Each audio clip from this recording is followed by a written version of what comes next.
By stripping filmmaking down to its basic principles, Stir of Echoes capitalizes on a mood forgotten since its ancestors of the genre.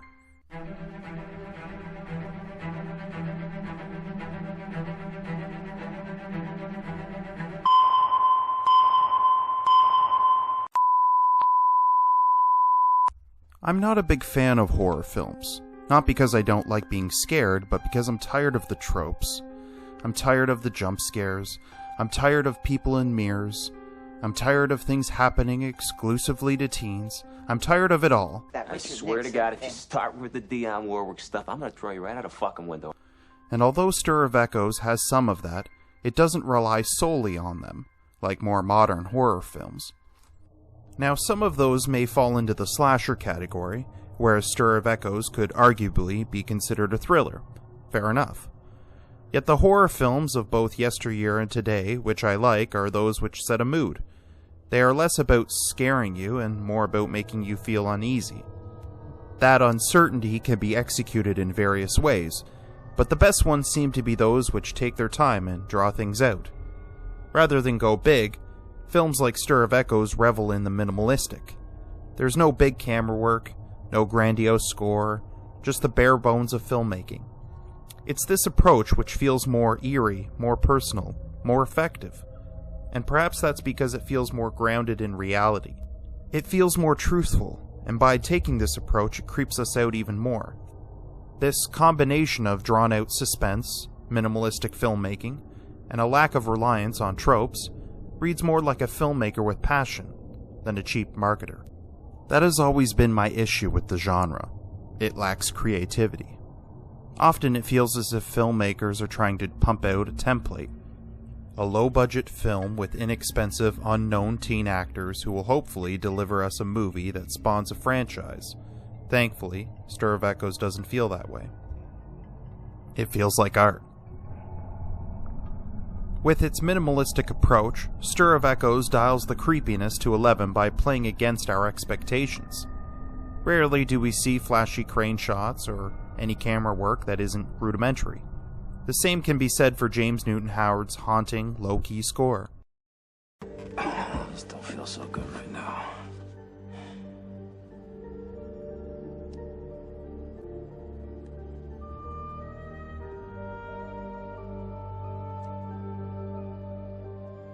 Don't be afraid of it, Daddy.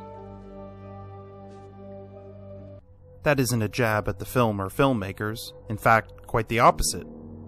By sticking to the basics, or what's natural, Stir of Echoes enhances and maintains the focus on the supernatural. In several ways, Stir of Echoes feels purposeful. Both the characters and the cast feel crafted with care. Tom doesn't feel like a two-dimensional character. He's more than that. He's an atypical protagonist, who throughout the course of the film shows a wide array of emotions.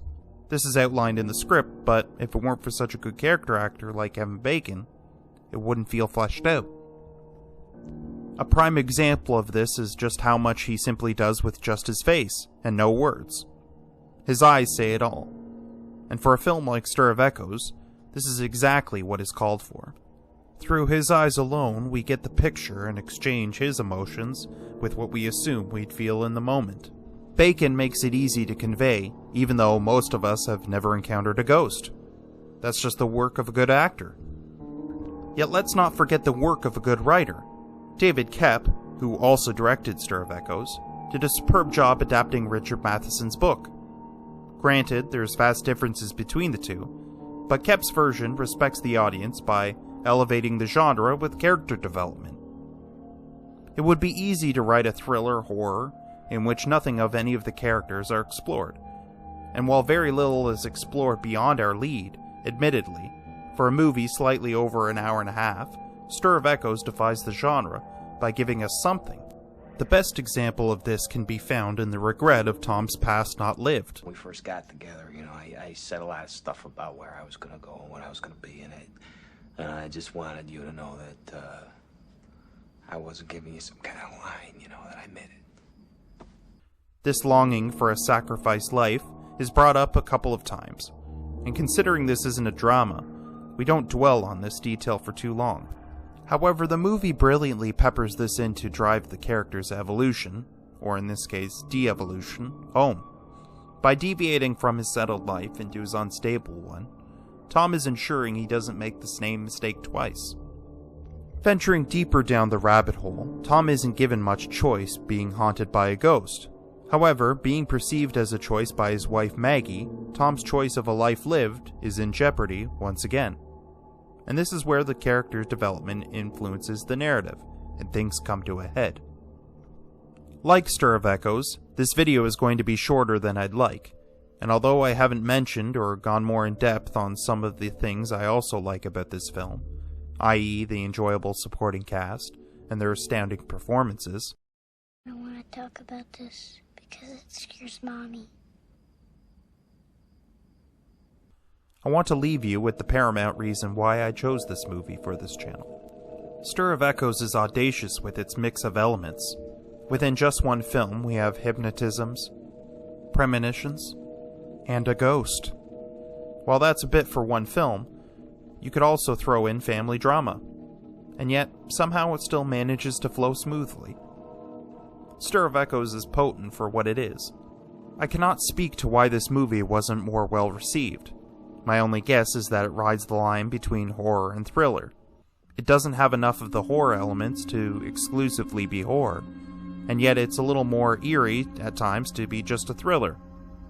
This difficulty to classify it may be the answer, but I'd argue that's the movie's strength. It's not just one thing, and by not being just one thing, it becomes unpredictable, a trait which our hero gradually embodies. A trait which doesn't define many movies nowadays. A trait that must exist if you intend to have that eerie mood.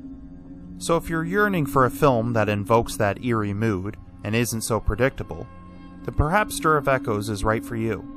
However, if you merely stumble upon it, you may be fortunate enough to not see it coming.